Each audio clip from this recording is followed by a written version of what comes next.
Je m'appelle El Hadji Sall, doctorant en droit public. Je me chargerai de faire la correction de quelques TD en droit administratif, dont le premier sujet est intitulé « Le droit administratif, un droit jurisprudentiel ». Alors, pour traiter un tel sujet, il faut d'abord poser la question de savoir est-ce que les règles du droit administratif sont essentiellement d'origine jurisprudentielle. Pour apporter une réponse à cette question, nous allons voir d'abord les raisons d'un caractère jurisprudentiel affirmé du droit administratif. Là, il faut expliquer qu'est-ce qui fait que le droit administratif a d'abord un caractère essentiellement jurisprudentiel. Ce caractère jurisprudentiel du droit administratif trouve ses explications d'abord dans la séparation des pouvoirs, mais également au niveau de l'absence de texte. Ce qui nous pousse à étudier au niveau du grand A la séparation des autorités. Cette séparation des autorités s'explique d'abord par des textes. Nous avons d'une part la loi 1624 de 1789 et d'autre part le décret 16 fructidor en 3 de 1795 qui explique la séparation des autorités administratives et judiciaires. La loi dispose les fonctions judiciaires sont distinctes et demeurent séparées des fonctions administratives. Les juges ne pourront à peine forfaitaire troubler de quelque manière que ce soit les opérations de corps administratif, ni citer devant eux les administrateurs pour raison de leur fonction. Ça, c'est la disposition de la loi. Quant au décret 16 fructidor en 3, défenses itératives sont faites aux tribunaux de connaître des actes administratifs de quelque espèce que ce soit. Voici les deux textes qui expliquent la séparation des autorités administratives et judiciaires. Ce qui nous pousse maintenant à voir le grand B, l'autre fait qui explique le caractère jurisprudentiel du droit administratif, c'est l'absence des textes. L'absence des textes, pourquoi l'absence de textes? Parce que les rapports entre l'administration et les particuliers n'étaient pas établis par des règles spécifiques. Ce qui dénote une absence de règles qui régissent l'administration et les particuliers quand il y a un contentieux. C'est cela qui explique, par exemple, le caractère jurisprudentiel du droit administratif. Et là, l'administration, les lois précitées ont interdit aux tribunaux ordinaires de connaître des litiges intéressant l'administration sans proposer une solution palliative. Ainsi, en cas de conflit entre l'administration et les particuliers, la solution était dégagée par l'administration. C'est ce qu'on a appelé la justice retenue. Mais avec une loi de 1872, elle sera déléguée aux juges administratifs.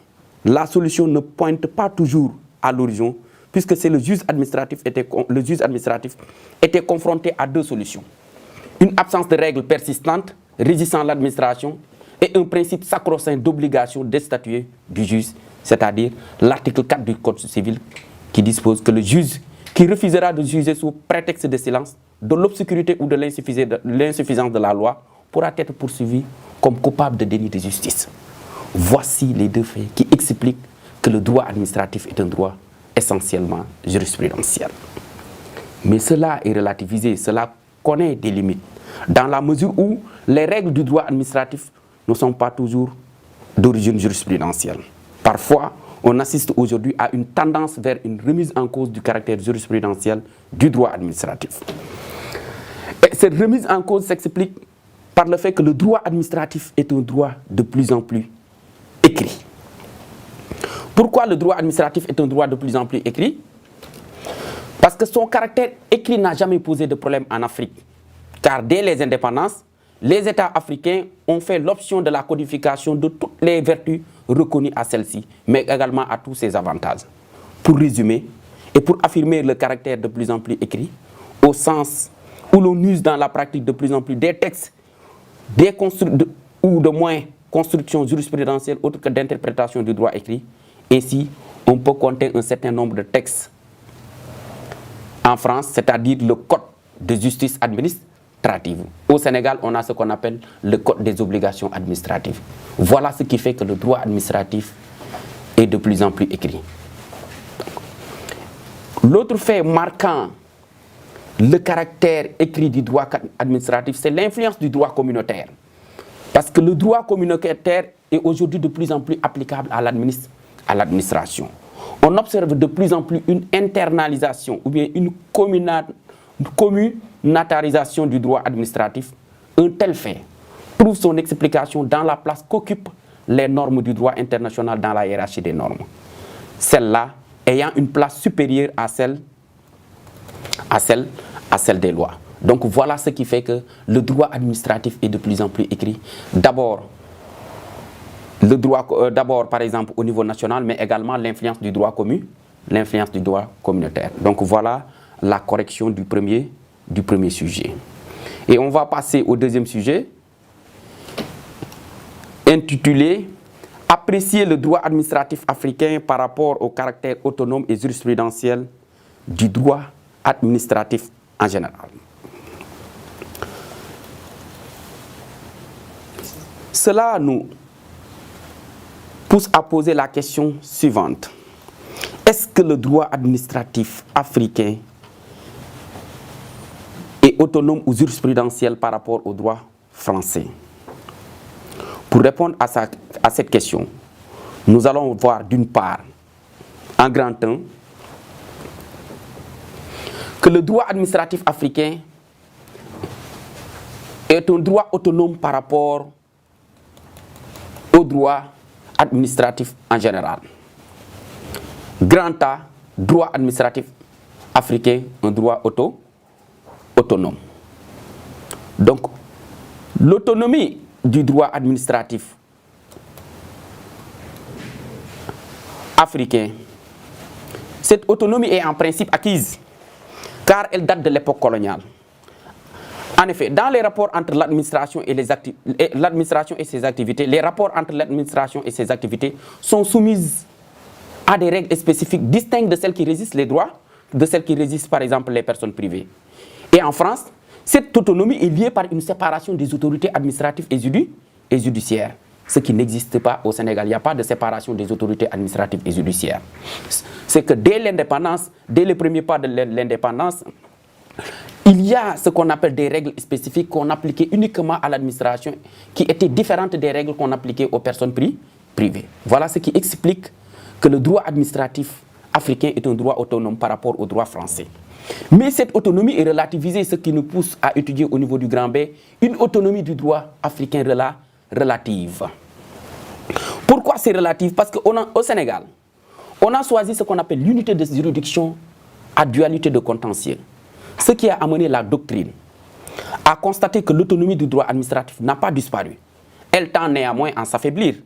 Et elle est même menacée car le juge sénégalais est parfois handicapé dans sa formation, essentiellement en droit privé et son non-spécialisation. Ce qui fait que le juge aujourd'hui tend à appliquer de plus en plus le droit privé aux activités de l'administration, notamment en matière de responsabilité administrative. Voilà ce qui fait que cette autonomie, elle est relative. Ce qui nous pousse encore à étudier au niveau du grand B, au niveau du grand 2, autant pour moi, que le droit administratif africain, c'est un droit jurisprudentiel par rapport au droit français. Pourquoi c'est un droit jurisprudentiel? Mais c'est un droit jurisprudentiel dont le caractère est très faible. Ce qui nous pousse à voir le caractère faible, le caractère jurisprudentiel du droit administratif, un caractère faible du droit administratif. Autant pour moi, le faible caractère jurisprudentiel du droit administratif. Si en France, le droit administratif est essentiellement jurisprudentiel, la jurisprudence joue un rôle assez faible dans l'élaboration du droit administratif africain, particulièrement le droit administratif sénégalais. Du point de vue quantitatif d'abord, on constate que le nombre de décisions est relativement peu important. En effet, le juge est peu saisi. Et même s'il est saisi, il rejette de nombreuses requêtes pour non-respect des conditions d'introduction du recours. Ce qui fait que le caractère jurisprudentiel est très faible. Maintenant, du point de vue qualitatif, le juge n'a pas joué un rôle aussi créateur que son homologue français. Dans la plupart des cas, il reprend les règles qui ont été dégagées par le juge français. Soit il applique pur et simple le droit, soit il applique purement et simplement les règles du droit français, soit il applique le droit écrit. Ce qui fait que le droit administratif sénégalais a un caractère jurisprudentiel très faible. Maintenant, nous allons voir le sujet 3, intitulé « Centralisation et décentralisation ». La centralisation et la décentralisation, c'est le sujet numéro 3. La question qui se pose ici est de savoir quelle est la différence qui existe entre la centralisation et la décentralisation. Deux techniques qui sont différentes au niveau de leurs modalités. A. Les modalités de la centralisation. La centralisation suppose dans un pays un centre administratif unique. Elle comporte deux variantes. À savoir la concentration, où tous les problèmes administratifs sont pris en charge par l'État et ses services. Mais également une déconcentration qui consiste à reconnaître un pouvoir de décision à des organes non centraux. Voici en quelque sorte les deux modalités de la centralisation. Maintenant, grand B, nous allons voir les modalités de la décentralisation. La décentralisation, elle consiste à individualiser une collectivité humaine circonscrite sur une partie du territoire et à la charge de gérer l'ensemble des affaires. Mais cette décentralisation aussi a deux modalités. Elle peut être territoriale, c'est donner naissance à des collectivités locales ayant compétence à mener une activité administrative. Exemple, les communes et les départements aujourd'hui, depuis l'acte 3 de la décentralisation. Donc avant l'acte 3 de la décentralisation, c'était les communes, les communautés rurales et les régions. Maintenant, avec l'acte 3 de la décentralisation, on peut donner l'exemple des communes et des départements qui sont aujourd'hui les deux types de collectivités locales qui existent au Sénégal. Et on a également une décentralisation par service qui porte sur une tâche bien déterminée par sa nature particulière et individualisable, dont la charge est assurée par une personne publique autonome. Elle consiste à détacher d'une collectivité, ça peut être l'État, ça peut être les communes, ça peut être les départements, un service ou bien un ensemble de services et de les accorder à des établissements publics. Exemple, le service de l'enseignement de l'université aujourd'hui, le service de l'enseignement supérieur est confié à l'université. Donc ça, c'est un type de décentralisation territoriale. Maintenant, il y a le grand 2, nous allons voir d'abord que la centralisation et la décentralisation sont deux techniques aussi différentes au niveau de leur procédé de contrôle. Pourquoi différence au niveau de leur procédé de contrôle? Parce que dans la centralisation, il y a ce qu'on appelle les procédés hiérarchiques. Tandis que dans la décentralisation, on a ce qu'on appelle les procédés de la tutelle. Ce qui nous pousse à étudier au niveau du grand 1, au niveau du grand 2, deux techniques différentes au niveau de leur procédé de contrôle. A. Les procédés de la centralisation. Les procédés de la centralisation, 2 points, le pouvoir et 2 points, les procédés du pouvoir hiérarchique. Ici, l'autorité hiérarchique ou bien l'autorité supérieure dispose d'un pouvoir de nomination, de mutation des agents placés sous son autorité. Il dispose aussi d'un pouvoir disciplinaire, c'est-à-dire qu'elle note, récompense ou sanctionne les agents placés sous son autorité. L'autorité aussi dispose des pouvoirs sur les actes, l'instruction, l'approbation, l'annulation ou déformation de l'acte ou la suspension. Voici les procédés du pouvoir hiérarchique. Grand B maintenant, les procédés de la tutelle. Il y a d'abord une tutelle sur les organes et une tutelle sur les actes. D'abord, la tutelle sur les organes. Ce pouvoir n'est pas trop étendu car les autorités décentralisées sont en principe élues. Mais la loi permet dans un certain cas un contrôle disciplinaire et admet un pouvoir de nomination. Exemple, dissolution ou suspension d'un conseil municipal, révocation du maire. Voici des exemples où, par exemple, il y a une tutelle sur les organes. Maintenant, la tutelle sur les actes. La tutelle sur les actes, l'article 245 du Code des collectivités locales. La tutelle, en principe, elle a été supprimée depuis 1996. Mais il existe une survivance de la tutelle sur les actes prévus dans l'article 245 du Code général des collectivités locales. Ces actes nécessitent une approbation de l'État avant d'être exécutoire. C'est pourquoi on parle d'une survivance de la tutelle. Là, l'autorité administrative est obligée de donner son approbation avant que l'acte puisse être exécutoire. C'est pourquoi on parle de la survivance de la tutelle. Et nous allons voir en dernier lieu, le dernier sujet, le recours de plein contentieux. Quatrième sujet, le recours de plein contentieux. J'ai dit que le recours de plein contentieux, c'est un recours qui permet de réparer des dommages et intérêts, c'est-à-dire de statuer sur les droits subjectifs des personnes morales ou bien des personnes privées. On s'est posé la question de savoir quelle est la procédure et l'évolution d'un tel recours. Pour répondre à cette question, nous allons étudier en grand temps la procédure spéciale de la matière administrative. Cette procédure pose deux conditions. La première, c'est la règle de la demande administrative préalable. Et la deuxième condition, c'est l'introduction du recours contentieux dans le délai de 2 mois. Ce qui nous pousse à étudier en grand temps la règle de la demande administrative préalable. L'article 729 du Code de procédure civile dispose que toute action en justice doit être procédée d'une demande adressée à l'autorité administrative. C'est ça qu'on appelle la règle de la demande administrative préalable. Donc, il faut que la personne introduise une demande à l'autorité administrative avant de saisir le juge.